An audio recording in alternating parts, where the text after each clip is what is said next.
What up, baby? So I'm about to go out and train a little bit. Go run, train for this marathon. Just started really getting the training going. Uh, did like 10 miles in one day 2 weeks ago, and that was most I've been able to do in one go. My body's still trying to adjust to the extra miles I'm doing every week. So I'm trying to just keep it consistent for 2 weeks and then trying to add like 10%, 5 to 10% next week so I don't overload myself, just progressively, slowly go over. But yeah, baby. That mother. Got them Asics nooses. Let's go, baby. Asics nooses 14. That flight foam. So they got in them. Super light, super good. I've got these ultras, and they're supposed to keep you on your toes for the most part, keep you from like not touching your heels, and that messed my Achilles up, my left side. And if you didn't know, I was born with cerebral palsy, so the left side of my body is a little bit shorter. My left leg is a little shorter. My left foot's like a size 8.5, and my right's like an 11. So it's a little weird to adjust whenever I start working out, especially because my left arm is a little shorter than my right.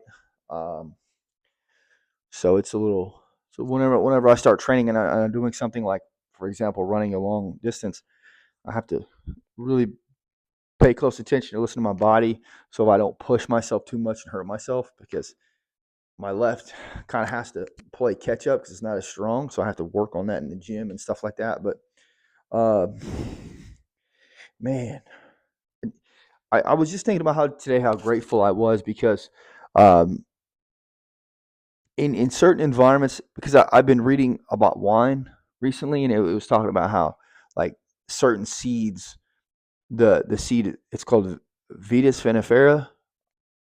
That could be the wrong pronunciation. I don't know, but Vitis vinifera is the wine grape basically, because it's really small and it's a specific type of like grape that they use because it's very high in sugar and produced in the right area and region.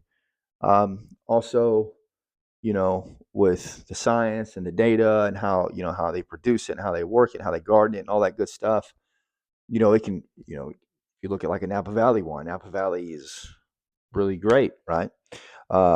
It's one of the most prominent in wine production. But if you're looking at like, you can't just get a wine grape, uh, to grow in harsh environments if it's really really cold, right? Unless you kind of manipulate, you have greenhouses and stuff like that. But like back in the day, a long time ago, back up until the 1700s, there was no wine grape that was known in California. But then the Spaniards, they brought it over. The Spanish monks brought that stuff over, and then they started growing that seed, right? And they found out like, hey, this is pretty good stuff, man. We can continue to grow, and so over the past thousands of years, you know they've been growing these seeds, these wine grapes, and then in I think it was 1800s, you had Louis Pasteur. He found out that he figured out that it wasn't just divine intervention, that these wine grapes were now sprouting, uh, and they were doing it from from a level of like, it was fermenting. It was because it's because the yeast, and there's a chemical reaction that happens whenever you add you add the fermentation. Whenever the whole process is not just to run it, there's a certain process, and the reason why they do it is from a chemistry viewpoint.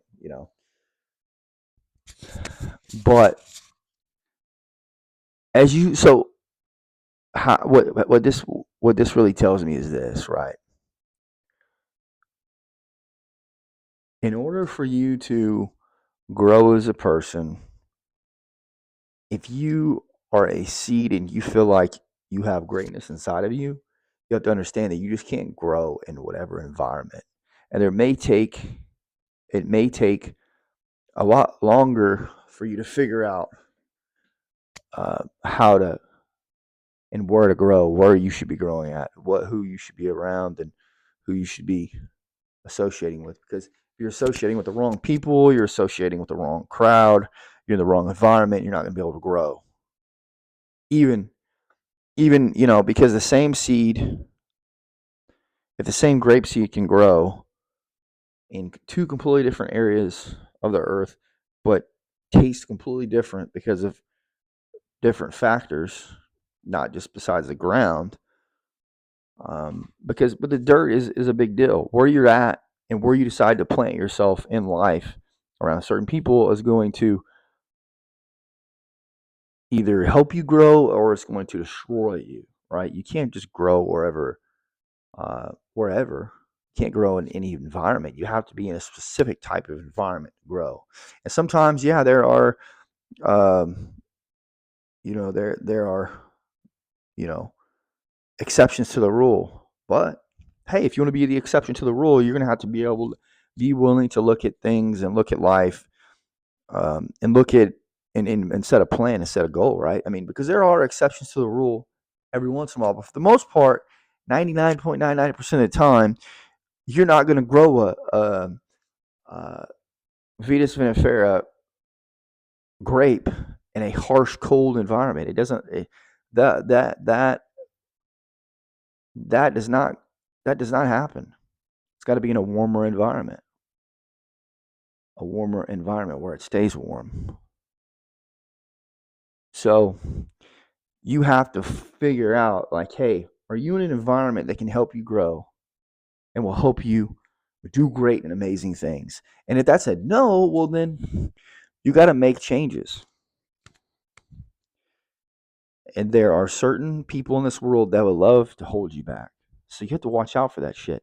Because in the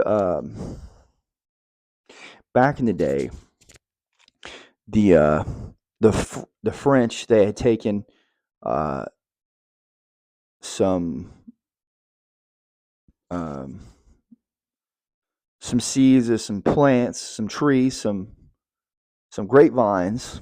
They had taken so they had taken some grapevines, and the grapevines were from uh, America, Eastern America, and they wanted to try to find out if they could plant that tree and that tree, and they could put it over in France.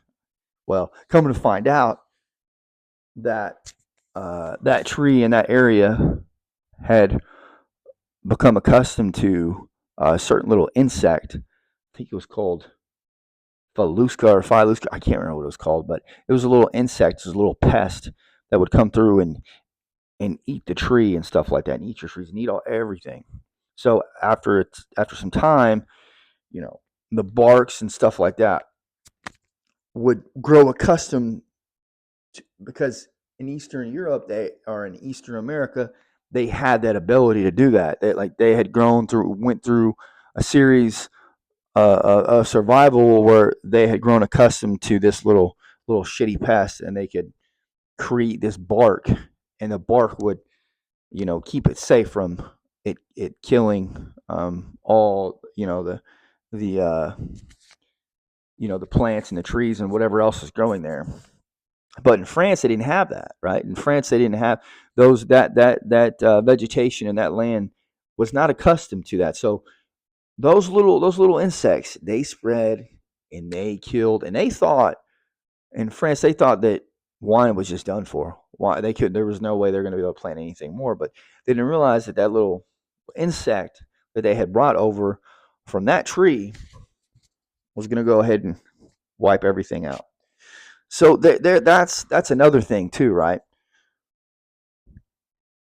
If you are not if you are not aware that you have been through certain things and then you try to go to another area and people don't understand why you are maybe as thick and as tough as you are, it's because they haven't been through what you've been through, and they don't know what it's like to have to grow a backbone, a thicker, grow thick skin for tough situations. So life can either kill you, or it can tear you up, but sometimes it's all in your head mentally, right?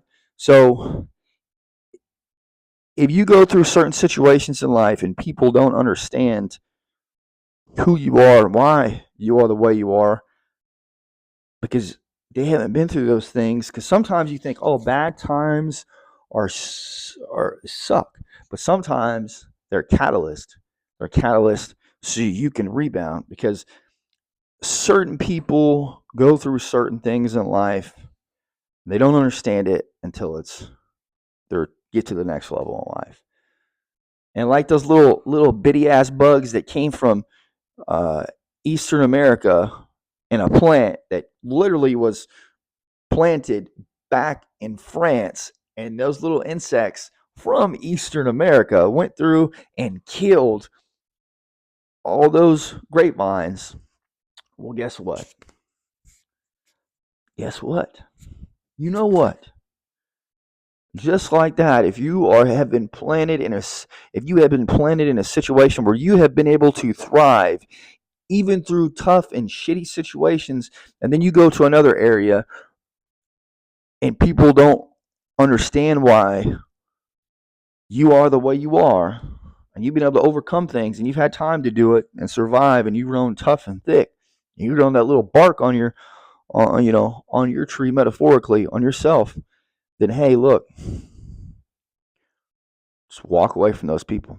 You don't have to necessarily, because some people just don't understand it, because it's tough, man. Because if you've been in a very tough situation, you've had to grow, you're by yourself. You know it. You're going to be all by yourself. A lot of times, most people are going to just hand out, because I tell you right now, most people don't care. Most people aren't going to care. They only want to be around you whenever you're good times. But in bad times, it's time for you to learn and grow, figure out who you are. So hey, look, let's go out and do that motherfucking hot girl booty cheek shit. I'm gonna go run a marathon in February, and I'm gonna see what happens. Early my training, I think I did 15 miles 2 weeks ago, and then last week I did 12 because I hurt my Achilles tendon. I was running with these ultras. Come to find out, my Achilles did not like that in my left. My right is just fine. But I'm trying to do calf raises and stuff like that now, and trying to get uh, have my endurance for my Achilles and my strength be top tier, baby. So we can go do top tier hot girl booty cheek shit. With my first marathon, this is going to be tough. I'm not going to lie to you, but uh, let's go do tough things, because tough things, they help you. They help you grow mentally. They help you get to the next level, because they help your brain like unlock things. And I've noticed this whenever I've went through tough things in life. On the other side, I've been able to unlock a certain level of things. And because I was such a weak person when I was younger, and I was such a very low level of just very emotional, I did not have the emotional intelligence that I have now. It took me a little bit longer to grow, because everybody's smart, but my emotional intelligence held me back. I was just emotionally dumb. So now I understand that in order for me to grow emotionally, sometimes I need to put myself through some hot girl booty cheek shit, baby. And let's go do some motherfucking hot girl booty cheek shit, baby. Oh, yeah. Mother trucking hot girl booty cheek shit, baby.